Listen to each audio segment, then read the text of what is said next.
Imagine this. It's after midnight, you're on a ferry in the Philippines, calm weather, no storm, no warning. Then suddenly the ship tilts, water rushes in, people start screaming, and you're thrown into the dark ocean with your family. That wasn't a description from a movie scene. That's what just happened in the southern Philippines, where a ferry carrying over 350 people on board sank just 1 nautical mile from the shore. It's reported that a few dozen people have died, including a baby. And here's the part that hits close to home for me. I've lived in the Philippines for years. I've taken countless ferries. And if you're a foreigner planning to live here in the Philippines, you will almost certainly take a ferry at some point, if not many, periodically, for some of you guys out there. This video is not to scare you guys, but to warn you guys and to know the realities of living in the Philippines and to make sure we understand the risks and how to protect ourselves. So let's get into the report, guys. If you haven't already subscribed to the channel, like this video for more content about expat news and just things in the Philippines. The ferry involved was MV Trisha Christian 3, an inter-island passenger and cargo ferry. Route to Zamboanga City. On board was 232 passengers, 27 crew members. Weather conditions, good. It was calm, no storm. This all happened around midnight according to the Philippines Coast Guard. The ferry experienced technical problems, suddenly tilted, took on water, and sank quickly. It went down near Baluk village in Basilan, less than 2 kilometers from land. A Coast Guard safety officer was on board and managed to call for help before the ship fully sank. That one call likely saved hundreds of lives. One survivor, Mohammed Khan, described the horror. The ship tilted, water rushed in, people were thrown into the sea in complete darkness. His wife was holding their 6-month-old baby. They were rescued. The baby was not.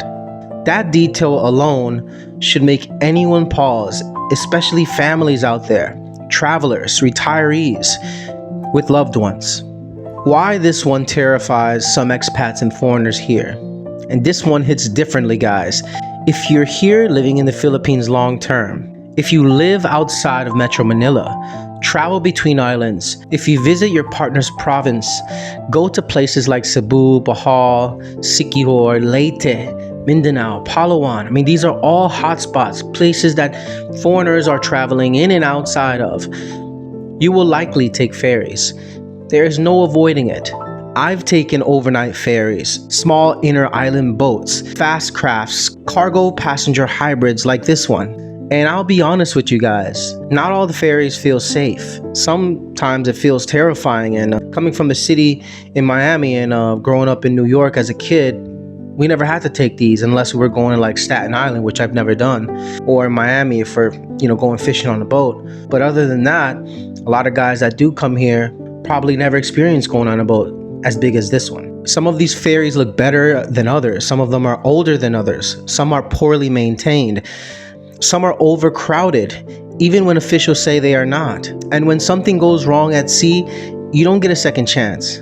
Let's just be honest, guys. And that's the sad part, because even a baby died in this tragedy.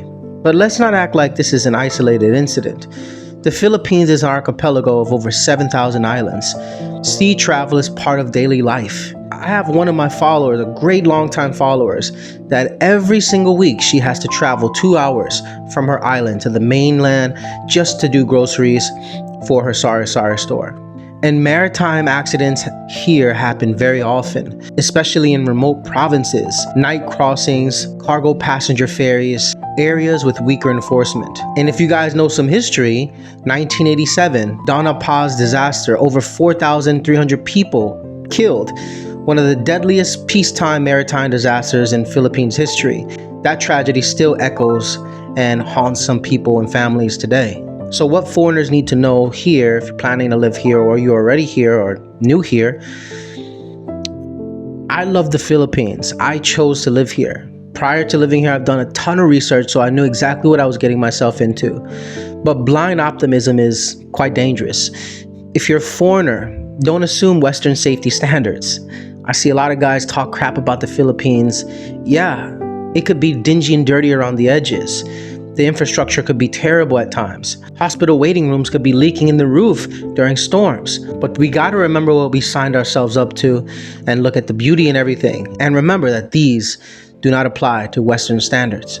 If you don't want to take night ferries unless necessary, then don't. Don't aboard any boat that looks poorly maintained. I mean, I don't. I always have 2 to 3 options when I'm gonna take a ferry. And usually I take the newest looking one.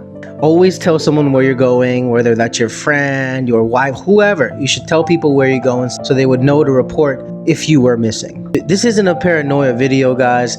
This is, I think, situational awareness. And yeah, everybody should be aware, especially you guys out there don't know what you're getting yourselves into. You haven't researched enough about this country. This is a video that I think would be helpful for you guys. So with that being said, this tragedy could have happened anywhere, to anyone. A local Filipino family, a foreign retiree, a tourist, an expat visiting their girlfriend's province. You know, the Philippines gives so much beauty, warmth, and opportunity. But it also demands awareness.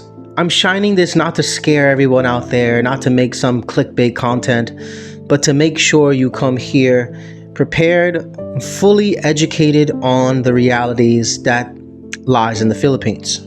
Not to be naive, because a lot of guys that come here, a lot of women, tourists and expats that come out here, seems like they're naive to some of the things. And they talk about scams and they talk about bureaucracy and all the things that people talk about in the expat chamber echo rooms, which these things we could have just researched about prior to coming here. If you're living in the Philippines or planning to live here in the Philippines, this is part of the reality.